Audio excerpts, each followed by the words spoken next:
Voilà, bonjour à tous. Je découvre le nouveau lutrin, une nouvelle manière de présenter, mais je vais rapidement commencer. Voilà. Oui, bonjour. Comme Aurélien vous a accueilli, je suis heureux d'être là. Bonjour à tous. Bonjour encore aussi aux personnes qui nous regardent en ligne ou qui nous verront aussi en différé. Et aujourd'hui, le thème a déjà été présenté. Donc, on va s'attaquer à un sujet qui m'a passablement travaillé ces derniers temps. Et ce sujet, on en a parlé, c'est la famille. Donc, je vais, pour juste clarifier un petit peu ma pensée, que je sois compréhensible, quand je vais parler de famille, je vais entendre la famille terrestre qu'on a, la famille nucléaire, c'est-à-dire nos parents avec nos frères et sœurs. Et quand je mentionnerai la famille céleste, je dirai la famille céleste, donc la famille des chrétiens. Comme ça sera assez clair pour essayer de me suivre. Donc, la famille. Rien qu'en évoquant ce mot, la famille, je pense qu'il y a plein de choses qui vous viennent à l'esprit. Moi, ce matin encore, la famille, qu'est-ce que c'était ?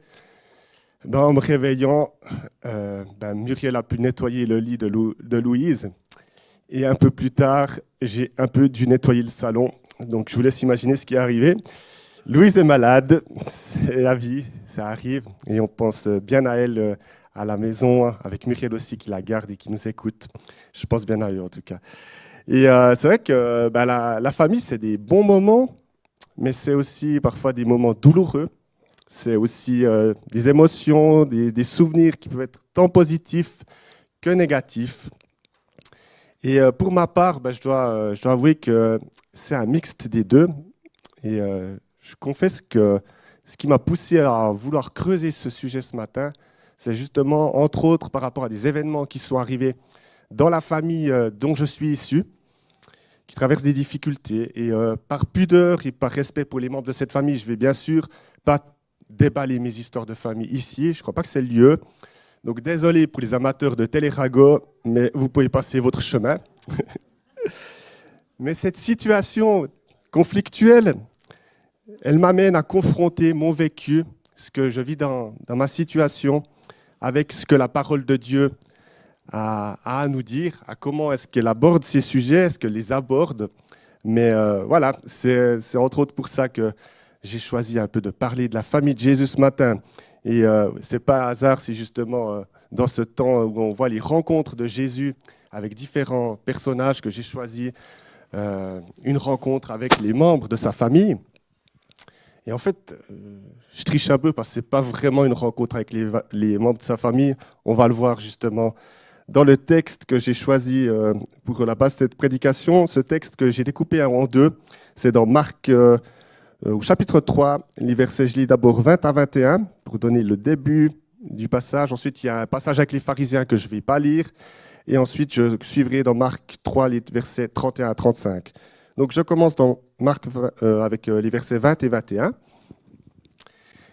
Ils se rendirent à la maison et la foule se rassembla de nouveau, de sorte qu'ils ne pouvaient même pas prendre le repas.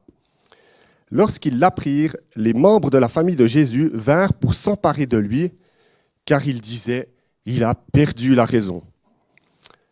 Donc, comme dit auparavant, je saute directement au verset 31. Sa mère et ses frères arrivèrent donc. Ils se tenaient dehors et l'envoyèrent appeler. La foule était assise autour de lui et on lui dit « Voici ta mère et tes frères et sœurs sont dehors et te cherchent. » Il répondit « Qui est ma mère et qui sont mes frères ?» Puis il promena son regard sur eux qui étaient assis, tout autour de lui, et il dit « Voici ma mère et mes frères. » En effet, celui qui fait la volonté de Dieu, celui-là est mon frère, ma mère, ma sœur, ma mère. Et donc ce passage, il se trouve tout au début du ministère de Jésus en Galilée, dans l'évangile de Marc en tout cas, et ça se passe juste après que Jésus ait appelé ses 12 disciples à le suivre. Et il a déjà effectué des guérisons miraculeuses.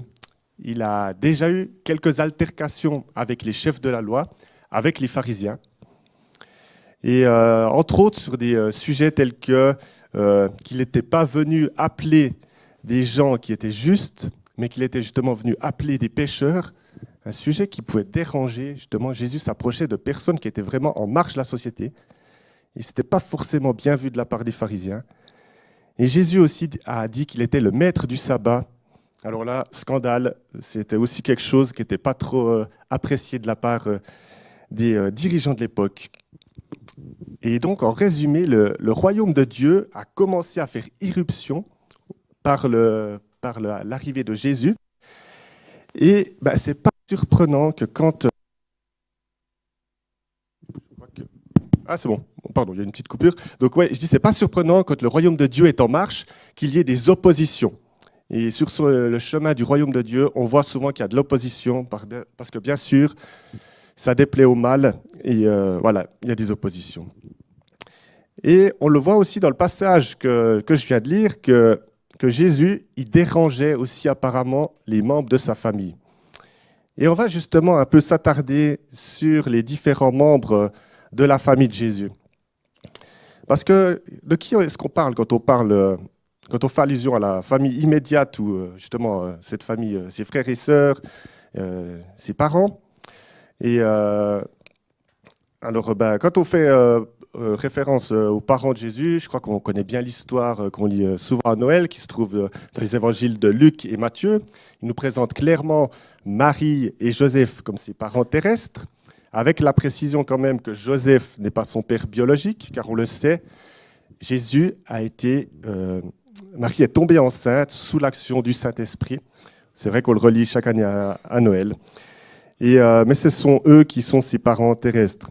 Je ne vais pas trop m'attarder sur la personne de Marie, que l'on connaît relativement bien. On lit souvent les textes qui la concernent. Joseph, on sait par contre que très peu de choses par rapport à lui. On sait qu'il a été présent jusqu'en tout cas aux 12 ans de Jésus, quand Jésus se trouvait dans le temple, que ses parents le cherchaient à Jérusalem, qui s'inquiétaient pour lui. Et après ce passage où Jésus était dans le temple, on n'a pas d'autres traces de Joseph dans les évangiles.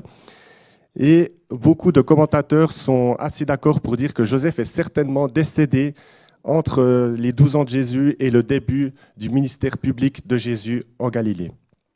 Et c'est la raison pour laquelle, très certainement, il ne figure pas dans le texte que j'ai lu ce matin. Les frères de Jésus, maintenant, parlons-en un peu. Est-ce que vous savez combien de frères Jésus avait-il ? Question piège, on parle moins d'eux, on a moins l'habitude. Combien ? On ne sait pas. Alors si, 4.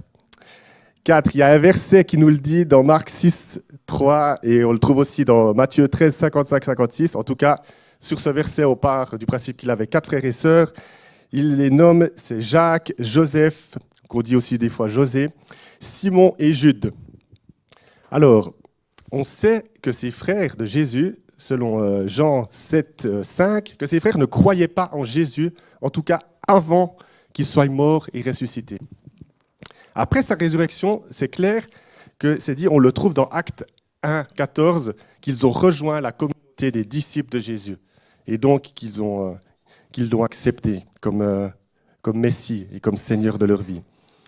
Jacques, on sait qu'il a été le responsable de l'église de Jérusalem, et Jude, c'est aussi l'auteur d'une petite lettre, l'avant-dernier livre de la Bible, que l'on trouve juste avant l'Apocalypse. Donc, c'est une petite lettre intéressante à lire. N'hésitez pas, en plus, elle se lit rapidement. Et par rapport aux autres frères, on trouve très peu de... je crois pas j'ai pas trouvé d'autres mentions d'eux dans la Bible, en tout cas. La Bible telle que l'on la connaît, nous, en tant que chrétiens. Oui, alors justement, oui, alors là, je parlais des frères, mais il y avait aussi des sœurs. C'est dit dans le verset, justement, d'aujourd'hui, dans certaines versions, qu'il y avait des sœurs. On ne sait pas combien, mais il avait des sœurs. Voilà. Donc, c'est un parcours rapide de qui sont les membres de la famille de Jésus. Il c'est bien des fois de de se rendre compte que ouais, il a grandi dans une fratrie avec, là aussi, je pense, pas mal d'événements qui se sont passés que la parole ne nous dit pas, mais ça devait aussi être bien animé, j'imagine, pour lui. Donc il a connu ça. Et si on reprend maintenant le contexte du passage d'aujourd'hui, de ce matin, imaginez-vous à la place de cette famille, je ne sais pas si on se rend compte toujours, ils ont un fils, un frère qui commence à gagner en popularité, qui commence à parcourir la Galilée, à donner des enseignements.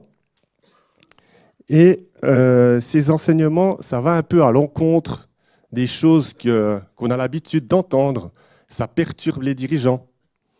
Et je pense qu'en plus, on est dans un contexte politique où c'est pas facile. Il y a les Romains qui sont là, qui, quand il y a des gens qui ont un peu des idées, qui partent de travers, et puis qu'il y a des risques de soulèvement, généralement, il y a de la répression, c'est très violent. On sait que la fin du parcours de Jésus, c'est la crucifixion. Enfin, pas la fin finale, mais en tout cas, il est mort à la croix, il a été crucifié. Donc, je pense que pour les parents, il y avait une crainte de se dire, mais attention, notre fils, là, qu'est-ce qui est en train de se passer? Il y avait peut-être l'envie de le protéger, de lui dire, mais il ne faut pas qu'il lui arrive des malheurs avec ce qu'il est en train de raconter. Et pour ses frères, j'imagine que ça pouvait aussi être gênant en termes de réputation. En termes c'était peut-être de se dire, ah mais ton frangin là, il fait quoi? Qu'est-ce qui se passe? Il raconte des choses, c'est pas du tout conforme à ce qu'on croit. Enfin, c'est surprenant. Et il y avait à l'époque, aujourd'hui aussi encore dans certaines familles, une culture familiale de l'honneur. Il y avait un peu cette idée que on devait défendre l'honneur de sa famille, on représentait une famille. Et certainement que les frères de Jésus, ils avaient peur un peu que Jésus leur fasse une mauvaise réputation. Et donc, je pense que c'est aussi pour préserver l'honneur de leur famille qu'ils viennent un petit peu essayer d'interférer dans les plans de Jésus.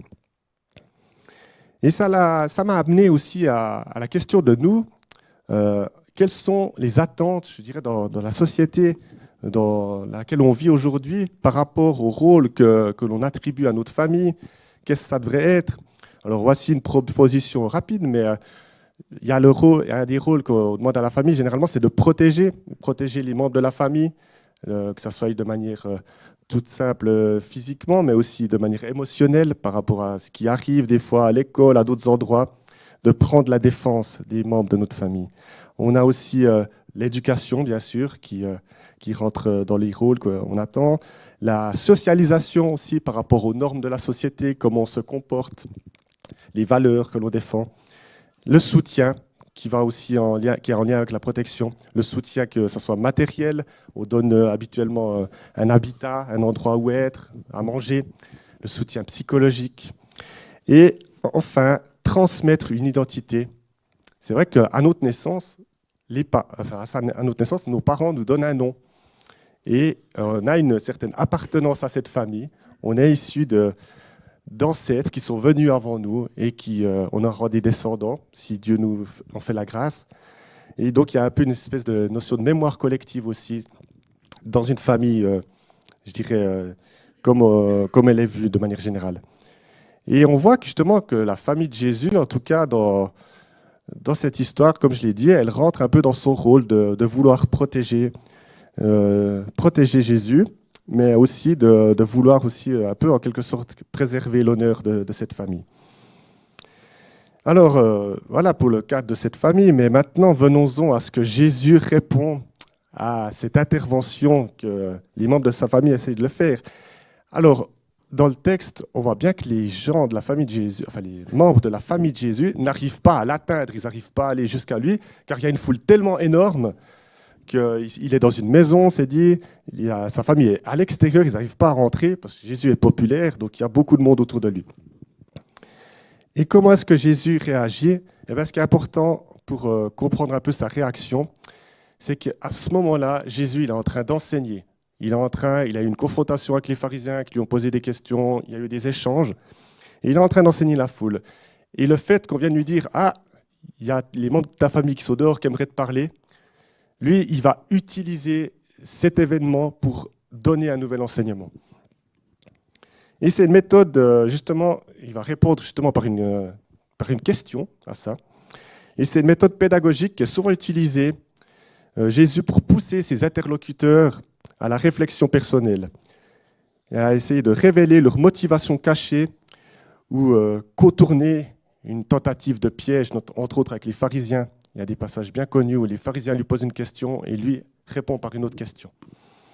Et c'est pour mettre aussi l'interlocuteur en marche et lui dire, mais voilà, tu m'as posé cette question, mais réfléchis peut-être plutôt à ça, c'est ça le nœud de la question. C'est une bonne technique que j'aime bien, que j'utilise aussi des fois. Et c'est inspirant de voir Jésus faire cela. Et Jésus ici, on l'a dit déjà ce matin, il introduit une nouvelle entité, la notion de famille spirituelle, de famille céleste. Et il indique justement clairement que les personnes qui font la volonté de Dieu sont pour lui comme une mère et des frères. Alors, faire la volonté de Dieu, qu'est-ce que Jésus entend par là? Parce que faire la volonté de Dieu, ça peut vouloir dire beaucoup de choses. Et dans l'évangile de Luc, dans le texte qui raconte la même histoire, c'est précisé, il dit que ce sont ceux qui écoutent la parole de Dieu et qui la mettent en pratique. Donc Jésus, ici, introduit le merveilleux privilège de pouvoir, que Dieu nous a fait, de pouvoir être déclarés comme ses enfants, les enfants de Dieu. Et ce merveilleux privilège, il a été pleinement accompli à la croix, quand Jésus-Christ a donné sa vie en rançon pour nous, quand il a lavé nos péchés, qu'il a pris sur lui nos fautes. Et grâce à cela, nous avons été réconciliés avec Dieu le Père. Et nous avons cet honneur, cette chance que Dieu nous accepte de nous déclarer comme membres de sa famille. Nous sommes acceptés comme membres de la famille de Dieu si nous écoutons la parole de Dieu et que nous la mettons en pratique. Emilio, il en a aussi parlé dimanche passé, avec le passage de la femme qui avait des pertes de sang et que Jésus a appelée ma fille. Et je cite ce qu'il a dit, qui était quelque chose de très beau, je trouve. Être fils ou fille de Dieu, c'est être sûr que notre vie est entre les mains de Dieu. Et c'est une belle certitude que nous avons. Et c'est bon de se rappeler cela. C'est bon de se rappeler cela, parce que comme je le disais auparavant, parfois, quand on parle de la famille, ça peut amener à des souvenirs douloureux, ça peut amener à des choses pas faciles que l'on a vécues. Et peut-être que c'est ta situation à toi qui est assis ici ce matin ou qui nous écoute en ligne. Peut-être que dans ta vie, tu as rencontré des difficultés avec tes parents, avec ta maman, ou peut-être tu les as tout simplement pas connus. Et tu n'as peut-être pas été aimé ou valorisé comme tu aurais dû l'être. Et en Dieu, c'est la bonne nouvelle, tu peux trouver un Père céleste qui veut t'offrir son amour et qui t'appelle tel que tu es. Et c'est lui qui t'a créé, qui t'a voulu. On l'a encore chanté ce matin. Et tu as du prix à ses yeux. Et ça, c'est une partie du merveilleux message de l'Évangile. Et la Bible nous en parle de ce Dieu qui est lent à la colère et riche en bonté. La bonne nouvelle supplémentaire, c'est qu'en Jésus, on trouve un frère, j'ai envie de dire un grand frère, qui intercède auprès de Dieu pour nous et qui a donné sa vie pour nous. C'est quelque chose de... On le redit souvent tous les dimanches, mais c'est tellement gigantesque ce que Dieu a fait pour nous accepter comme membres de sa famille.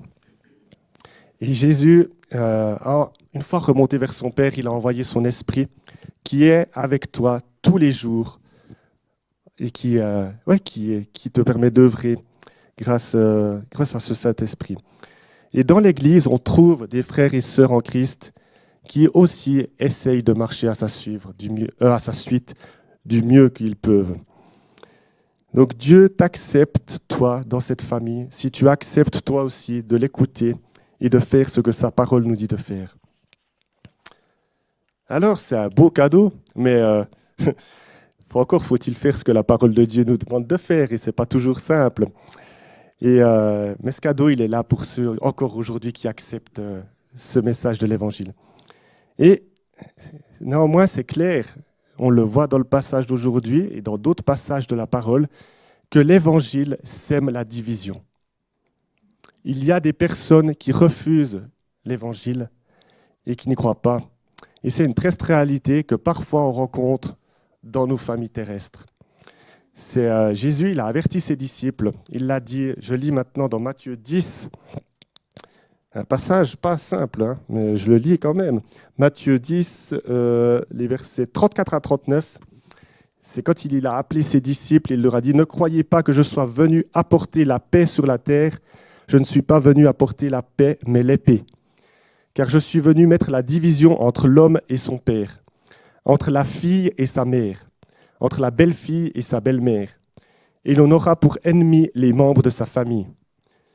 Celui qui aime son père ou sa mère plus que moi n'est pas digne de moi. Et celui qui aime son fils ou sa fille plus que moi n'est pas digne de moi. Celui qui ne prend pas sa croix et ne me suit pas n'est pas digne de moi. Celui qui conservera sa vie la perdra, et celui qui perdra sa vie à cause de moi la retrouvera. » Comme je l'ai dit, c'est un passage qui a priori est dur et qui à entendre. C'est vrai d'entendre que parfois il y aura des membres de nos familles qui seront nos ennemis. Ça fait mal. Mais c'est une réalité que la parole divise parfois les familles. Et c'est vrai que ça a été adressé aux 12 disciples comme avertissement, mais je crois qu'on peut aussi le prendre pour nous aussi. Et c'est le concret, malheureusement, de certains d'entre nous dans leur famille de laquelle ils sont issus. Et donc, on ne doit pas être surpris par rapport à l'opposition que l'on peut trouver parfois dans nos familles face à l'Évangile. La parole de Dieu n'est malheureusement pas acceptée de tous. Et des divisions arrivent, des querelles, malheureusement. Et ça arrive dans les familles non chrétiennes, mais ça arrive malheureusement aussi dans des familles chrétiennes. Et c'est ma dure réalité actuellement. Tous les membres de ma famille sont des chrétiens engagés dans leurs églises. Mais actuellement, on a des conflits et des divergences qui sont dures. Des relations qui sont coupées, tout simplement. Et voilà, c'est une réalité. Donc, j'ai envie de dire, ce matin, à ceux qui ont la joie et le bonheur d'avoir des relations familiales, déjà au niveau de leur famille terrestre, qui sont apaisées, soyez conscients que c'est une grâce que Dieu vous fait et que vous pouvez être reconnaissant de cela et le remercier de tout cœur. À ceux aussi qui souffrent, comme moi, actuellement, de tensions, de divisions dans leur famille terrestre, je vous encourage, en tout cas, à le partager avec vos frères et sœurs de cette famille spirituelle que nous avons. Et surtout à intercéder auprès de notre Père, qui, comme on l'a dit, on doit aimer notre Père plus que les membres de nos familles. Et en Dieu, et au travers vraiment de nos frères et sœurs en Christ, je crois qu'on peut trouver du réconfort, de la joie et de l'amour dans cette famille spirituelle. Et c'est cet amour et cette joie des fois duquel on est privé justement dans nos familles terrestres. Et je suis tout à fait conscient que les divisions arrivent aussi parfois dans nos églises, dans nos familles spirituelles. Et plusieurs d'entre nous en ont fait aussi des douloureuses expériences. Et ça, je crois que c'est l'œuvre de l'ennemi qui veut essayer de nous diviser, qui veut, comme je l'ai dit, à un moment, le royaume de Dieu trouve de l'opposition. Mais nous sommes appelés à persévérer, comme la parole de Dieu nous encourage. Nous sommes appelés à persévérer et c'est dans l'amour de Dieu, l'amour de notre prochain, dans le pardon et dans la réconciliation que Dieu nous encourage vraiment à essayer d'aller. Et dans nos conflits humains, nous avons souvent tendance à vouloir tout régler par nous-mêmes, par nos propres forces. Et nous ne devons pas oublier que nous pouvons nous appuyer sur un grand Dieu qui peut vraiment accomplir des choses qui nous paraissent impossibles. Et j'espère, j'ai la foi qu'un jour je pourrai témoigner qu'on s'est réconcilié dans ma famille. En tout cas, je prie pour, peut-être pas toujours assez, mais voilà, je fais confiance à Dieu pour chacun des membres de ma famille. Et une vie à la suite du Christ, justement, alors attention, ouais, par rapport à ce que je viens de dire, par rapport à ce qu'on a lu aussi dans Matthieu 10, 34 à 39, je crois qu'il faut juste faire attention à ne pas rentrer dans certains pièges. Une vie à la suite du Christ, ça ne signifie pas qu'on doit couper tous les liens avec notre famille terrestre. Le texte que je lisais dans Matthieu 10, 34, c'est dit qu'on ne doit pas aimer nos parents plus que Dieu, mais ce n'est pas dit qu'on ne doit pas les aimer. Donc c'est sûr, Dieu doit avoir la première place, mais on est encouragé à aimer les membres de notre famille, bien sûr, à garder des relations avec eux. Je crois que c'est précieux. Et la Bible aussi nous encourage et met en avant le fait d'honorer nos parents. Exode 20, 12 nous dit, c'est un des commandements que Dieu donne. C'est d'ailleurs un commandement, Bertrand me l'a rappelé quand j'ai partagé avec lui par rapport à ma famille. C'est le seul commandement qui est suivi d'une promesse. Honore ton père et ta mère afin de vivre longtemps dans le pays que l'Éternel, ton Dieu, te donne. Et Jésus, d'ailleurs, il montre aussi un exemple par rapport à sa maman. Il a pris soin de sa maman aussi au moment où il était cloué sur la croix. Il la confie à son disciple Jean. Et là aussi, on voit qu'il prend soin d'elle jusqu'au bout. Et ainsi, il met aussi, il est conforme par rapport à ce que la parole de Dieu dit. Et il applique ce que la parole de Dieu dit. Donc, par rapport au texte de ce matin qu'on a vu avec la famille de Jésus, le texte, il ne nous dit pas ce qui s'est passé ensuite. Est-ce que, suite à ce discours que Jésus a eu avec la foule, avec cet enseignement, on ne sait pas si Jésus, après, allait parler aux membres de sa famille. C'est un mystère. Mais comme dit auparavant, suite à la résurrection de Jésus, ses frères et sœurs, ils ont accepté de reconnaître Jésus comme Maître et Seigneur. On le voit aussi dans la lettre de Jude, la première partie, le premier verset de la lettre de Jude. Jude dit qu'il est serviteur de Jésus-Christ et frère de Jacques. Donc il parle de son frère Jacques, il ne dit pas frère de Jésus, il dit serviteur de Jésus-Christ. Et on voit qu'il a reconnu dans son frère terrestre qu'en fait c'était l'incarnation du Fils de Dieu et que c'était le maître dont il avait besoin aussi pour sa vie. C'est un paradoxe. Je trouve ce qui est intéressant, c'est que les membres de nos familles desquelles on est issus, donc nos familles terrestres, un jour, quand on se convertit, ça devient des membres aussi de notre famille céleste. Ils ont un peu ce double rôle. Et c'est quelque chose de beau, je trouve, de pouvoir... C'est une chance, c'est une joie de pouvoir vivre aussi la foi avec les membres de sa famille terrestre. Voilà, alors j'avais encore à cœur de vous laisser quelques pistes de réflexion sur comment, personnellement, on peut affronter les conflits dans nos familles ou ailleurs, que ce soit aussi dans l'Église. En ce qui me concerne, c'est une première chose qui me vient à l'esprit, c'est de ne pas cultiver l'amertume et la rancune. Ce n'est pas facile dans un conflit. On a parfois envie de garder la liste de tout le mal que les autres nous ont fait et de pouvoir le ressortir au moment où il y a confrontation. Et j'essaie de me rappeler aussi que nous, on avait aussi une liste de nos péchés. On a une liste de nos péchés qui existe. Et que Jésus, à la croix, il a effacé cette liste. Il l'a déchirée. C'est imagé, bien sûr. Mais oui, Jésus, c'est lui qui nous a lavé de nos péchés. Et j'essaye plutôt que de rester dans la rancune et sur cette fameuse liste, de plutôt me tourner vers Dieu. Je crois que souvent, dans nos conflits, on reste au niveau horizontal de nos relations humaines et on oublie cette relation verticale avec Dieu qui est primordiale et vers qui on a besoin de se réfugier. Et j'essaie de me réfugier vers Dieu et plutôt de prier pour les frères et sœurs avec qui j'ai des conflits, avec qui c'est difficile, et de les remettre à Dieu. Parce que j'ai beau essayer de faire tout ce que je peux, je ne peux pas changer leur cœur, seul Dieu le peut. Un autre point que je pense qui est important, c'est, on connaît ces versets qui disent d'essayer d'être en paix avec les hommes, donc je pense aussi avec les membres de nos familles, si c'est possible. Et que parfois, c'est triste, mais on doit accepter que l'autre ne cherche pas la paix. Et que pour le moment, il n'est pas dans un processus de réconciliation. Ça a été dur pour moi d'accepter cela, mais ma foi, il faut parfois laisser aussi Dieu agir et accepter que ce n'est pas le temps voulu par Dieu. Et enfin, un dernier que je trouve plus positif, mais aussi, je crois, qui est extrêmement important, c'est je choisis de louer Dieu. Je choisis de le louer malgré les circonstances. J'aime beaucoup le chant d'un groupe folk nord-irlandais qui s'appelle Rend Collective, qui s'appelle I Choose to Worship.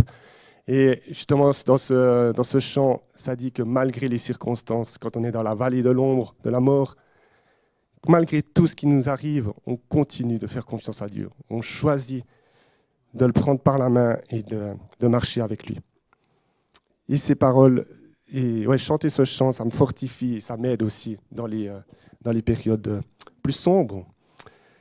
Alors voilà, comme je vous l'avais annoncé en introduction, mon contexte actuel, il a beaucoup influencé ce message que j'avais à cœur de vous partager ce matin, avec justement ce focus axé sur nos relations familiales. Et c'est vrai que c'était plus axé sur la famille que vraiment une rencontre particulière de Jésus avec des personnes. Mais je trouve tout de même que dans ce passage, Jésus, justement, il nous offre un beau cadeau. Il nous invite à le rencontrer vraiment en acceptant son invitation à rejoindre sa famille céleste. Et cela si nous acceptons justement de faire la volonté de Dieu dans nos vies. Et je suis heureux de pouvoir déjà vivre des aspects de cette famille céleste avec vous ici ce matin. Et je sais aussi que cette famille céleste s'accomplira pleinement une fois tous réunis avec Dieu dans sa pleine présence. Amen.